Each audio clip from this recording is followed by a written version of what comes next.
딱 3일만 살려달래. 두개골 여는 수술을 했는데 뭐 목표치만큼 뇌압이 안 떨어지죠. 당연히 상태가 심각하니까.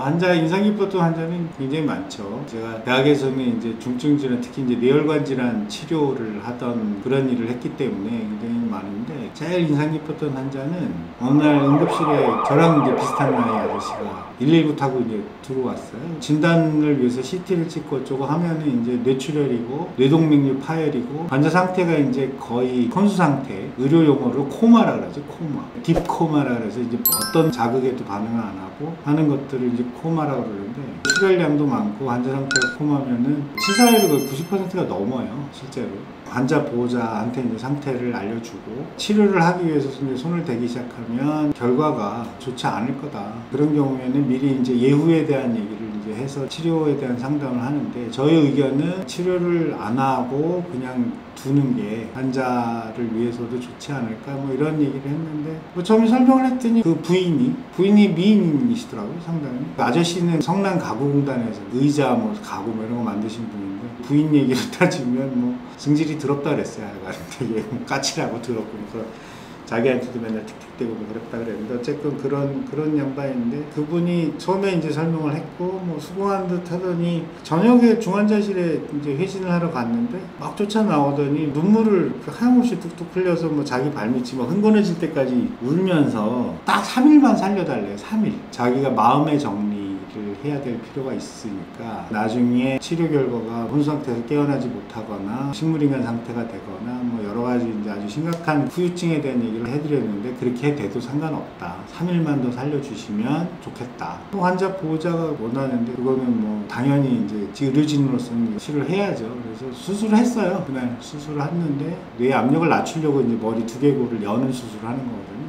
두개골 여는 수술을 했는데 뭐 목표치만큼 뇌압이 안 떨어지죠. 당연히 상태가 심각하니까. 그날 저녁에서부터 그 다음날 아침까지 수술 3번 했어요. 압력이 하여간 어느 정도 이상까지 떨어져야지 환자가 생명을 이어갈 수 있으니까 수술해서 뭐 어쨌든 살았어요. 3일 되니까 이제 또 오셔가지고 비슷한 무드로 일주일만 살려달래.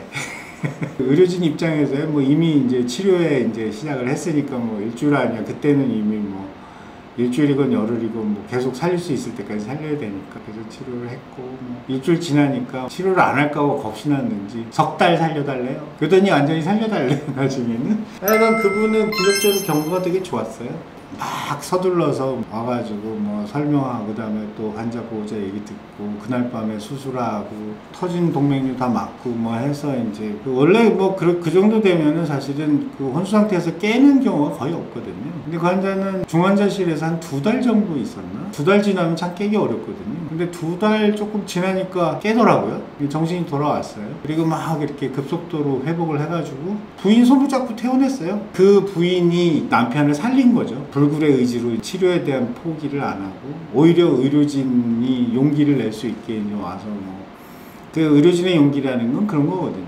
살려달라고 진심으로 눈물 뚝뚝 흘려가면서 얘기하고 그런 거에 감동 안 할 사람은 없으니까.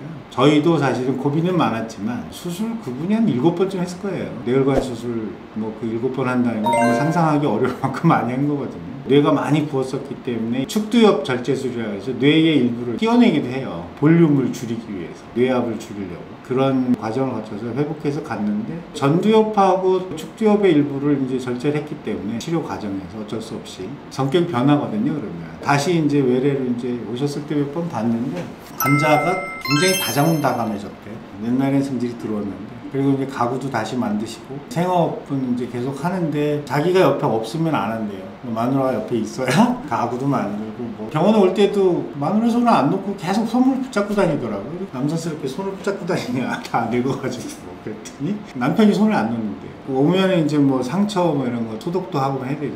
처치실에 들어가야 되는데 그래도 옆에 손 붙잡고 있어야 돼. 안 그러면 절대로 안 하려고 그래. 그래서 뭐 치료하고 뭐 굉장히 잘 이렇게 살았고, 그 환자가 제일 기억에 많이 남아요. 고생도 굉장히 많이 했고 결과도 좋았고, 부인이 보여주던 그 모습이 지금도 눈에 선합니다.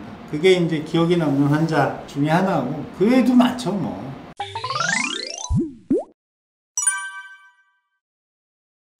개인적인 질문 되게 많이 하시네.